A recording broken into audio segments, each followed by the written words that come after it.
Hello, today we're having a look at the Yamaha 01x, which is, I say DAW controller, it's a lot more than a DAW controller. It's a MIDI interface and a lot more besides, but today we're just going to focus on it as a DAW controller. It's quite an old device now. Oh, before we go too much further, just bear with me a second while I switch it on. And you can see the startup process there. If I just bring up the screen on the bottom right there. It's been around, I think, since 2003, 2004. So the fact that it's still around today is testament to really how good it is. And there is a large group of enthusiastic users, so much so that as well as this Facebook site, there are other groups as well, and there's a lot of information about the 01x, things like dongles. This looks similar to the dongle that I've got set up in there. Why would you fit a dongle? Well, you don't need to, but the issue, I guess, that that 01x users have nowadays with Windows 10 at least is it's not that straightforward to get MLAN working under Windows 10. It was something that when Yamaha set it up, they were hoping was going to be become a standard, and probably wasn't quite as successful as they wanted. And so nowadays, yes, you can still set it up and it still works, but you do have to jump through quite a few hoops with Windows 10, and so a dongle is an alternative. And if you like the 01x, you're probably going to want to install a dongle because it just makes things a lot easier. Installing a dongle is very straightforward and very quick. It actually takes a lot more time just undoing all the screws and taking the top off or taking the bottom off the 01x. But there are plenty of videos and instructions on this site actually to show you how to do that, and there's also places to get the various dongles, so this is well worth a look. And I think this is based on Harry.net, who covers, I think, some of the other products there. But both these sites well worth a look.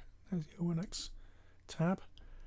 Lots of information about the 01x available either from Happy Harry or from the Facebook group in the files section. Oh, it's just started raining, so you might hear that.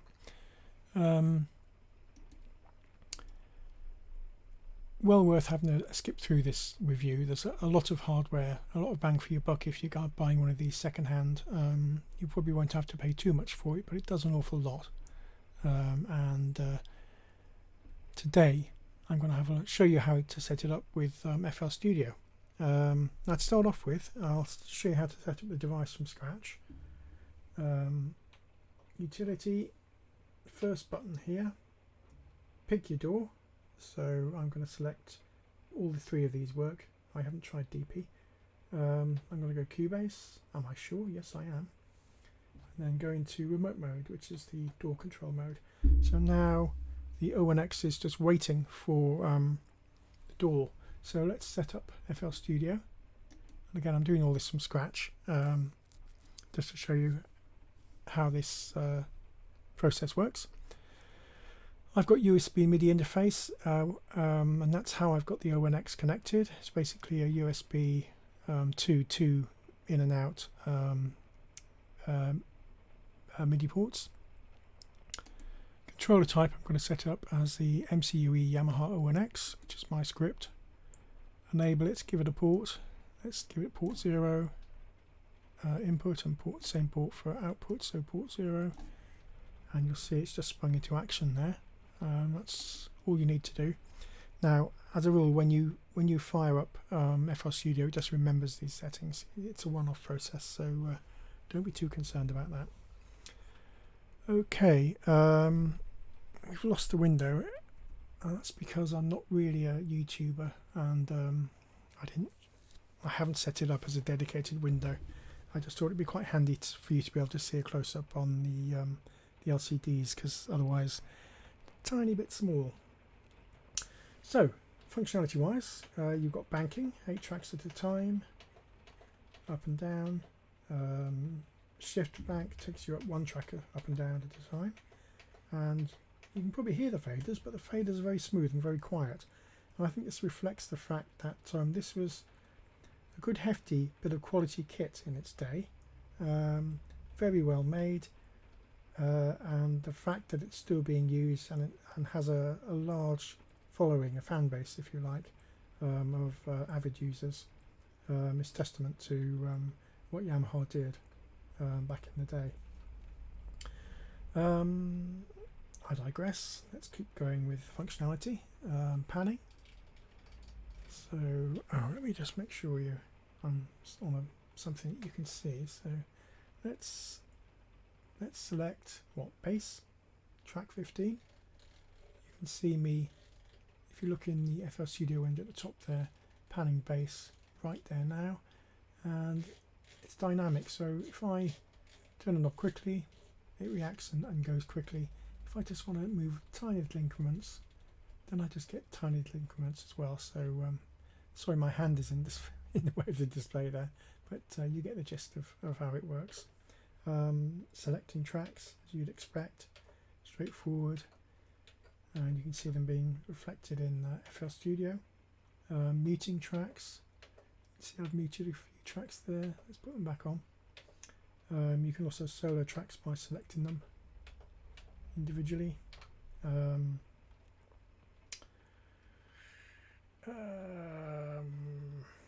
Let's look at transport, play. Now I always have a slight delay on my tracks. You can see the counter started and the song would kick in, and you'll probably see the LEDs. Oh no, in fact you're not going to see anything because I think I've deleted the whole track. I need to just go back and restore it. Not to worry, let's press on anyway. I don't think it'll stop us seeing what's going on, but let's bring up the playlist, because at least then we can see, if I'm going fast forward, you should see the song pointer going forwards and backwards, and if I play you'll see the song pointer moving. If I pause, it's going to pause. If I play and stop, it's going to go back to the beginning. I can whiz through with my jog dial.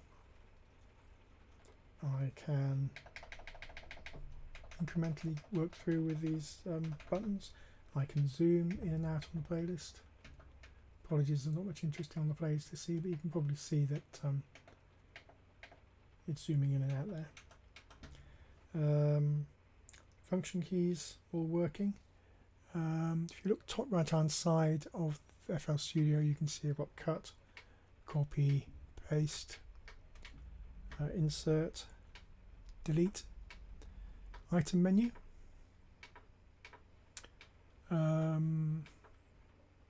and undo and redo.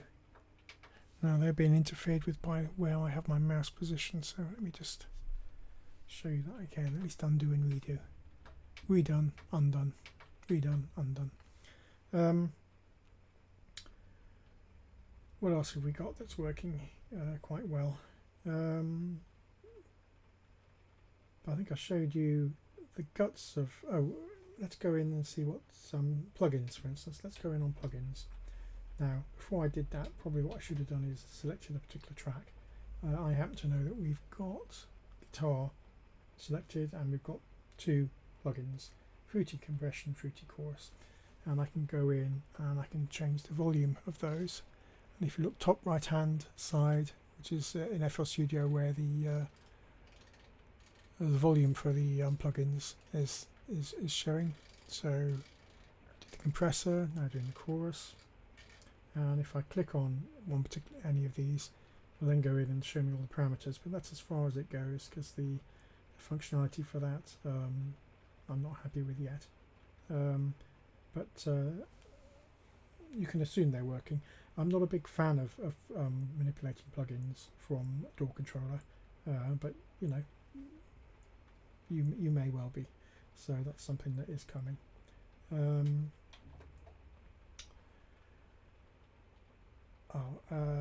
EQs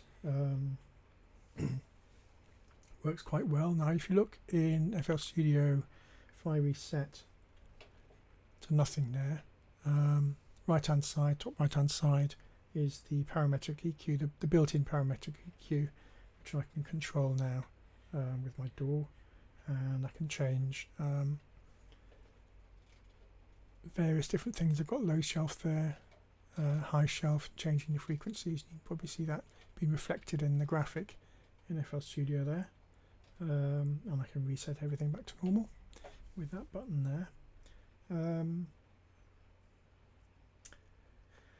And there's lots of functionality like that, in all honesty, but let's not get too carried away, because I personally like to have the basics of a traditional mixer working. I'm not too worried about plugins and EQ, because I don't use that probably 90% of my time. 90% of my time I'm just doing the music, putting the music down and changing the basic levels. But that sort of stuff does come into its own, I guess, when you're a bit further ahead and you're doing mastering. Okay, so I've lost the screen again, but that's going to happen every time I go into FL Studio. I think I've probably shown you as much as I want to, or as much as I can right now, without me spending a bit more time with the 01x.